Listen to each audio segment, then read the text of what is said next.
Rahayu, terkadang kita berjumpa pada tayangan video Jakarta Lead episode yang ke-75. Kali ini kita akan mengaitkan dari peristiwa roh nurani kepada pemahaman tentang firasat. Tentu saja terkadang panjenengan semua juga sudah sering mendengar apa itu firasat, yaitu adalah sesuatu yang diyakini menjadi petunjuk peringatan yang ditujukan kepada kita semua, sehingga kita harus menjalankan dan harus berbuat sesuatu. Jadi kadangkala terkadang di dalam kehidupan kita itu mengalami banyak peristiwa.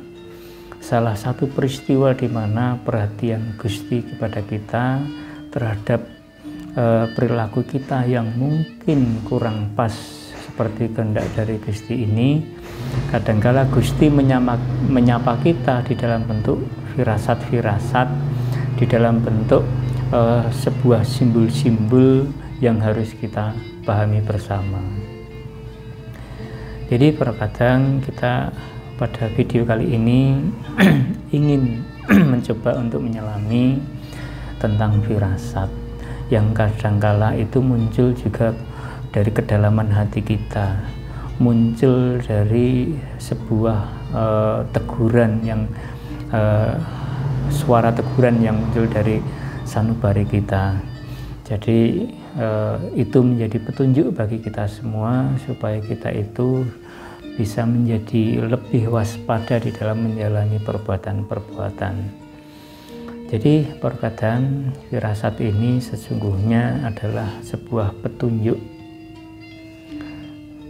yang tidak tertulis dan petunjuk yang tidak bisa kita dengar seperti kita mendengarkan suara radio, suara orang itu berbicara.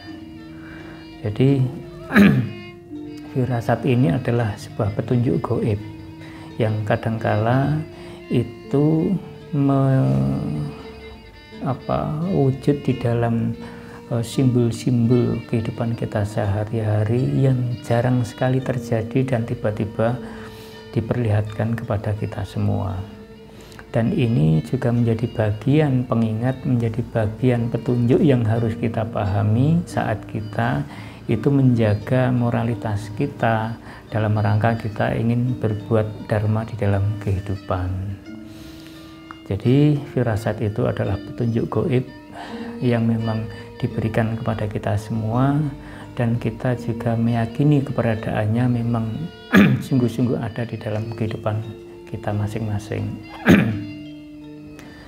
Jadi petunjuk yang gaib ini kadangkala itu muncul dari dalam hati kita, muncul dari kedalaman sanubari kita. Kadangkala kita itu tiba-tiba mengingat sesuatu yang tidak dalam wujud kata-kata, tetapi dalam wujud benda atau dalam wujud-wujud barang-barang yang mungkin bagi panjenengan itu barang tersebut sangat bermakna. Nah, ini firasat-firasat yang muncul, yang timbul di dalam diri kita saat kita sesungguhnya itu diingatkan oleh sesuatu yang ada di dalam kedalaman diri kita. Untuk apa? Untuk mencoba untuk merenungi, untuk mencoba mengingat barangkali ada sesuatu yang belum tuntas yang harus dikerjakan. Jadi sekali lagi firasat itu yang muncul dari nurani ini juga muncul di dalam peristiwa hidup di mana kita tiba-tiba mengingat sesuatu yang berwujud atau berbentuk simbol. Nah, jadi agak berbeda kalau pada saat saya menjelaskan bahwa di dalam kolbu, di dalam hati ini banyak petunjuk yang berwujud suara-suara. Nah, tidak hanya suara, kadang simbol-simbol tertentu, kadang barang-barang tertentu yang itu menjadi bagian yang sangat penting dari peristiwa diri ini juga bisa muncul di dalam diri kita. Untuk itulah kita sebut sebagai firasat.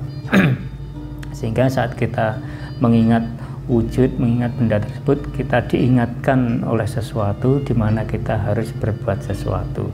Intinya firasat itu sesungguhnya adalah sebuah peringatan atau perintah yang muncul dari nurani kita.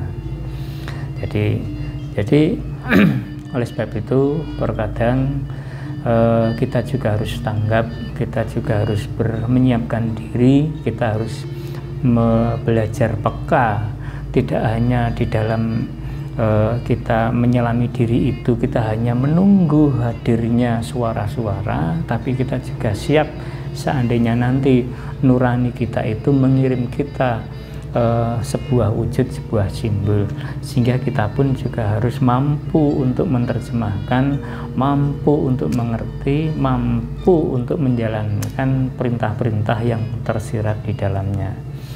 Karena firasat yang muncul dari dalam diri kita biasanya terkadang sifatnya itu menghindarkan kita kepada sesuatu yang mungkin berbahaya bagi kehidupan kita.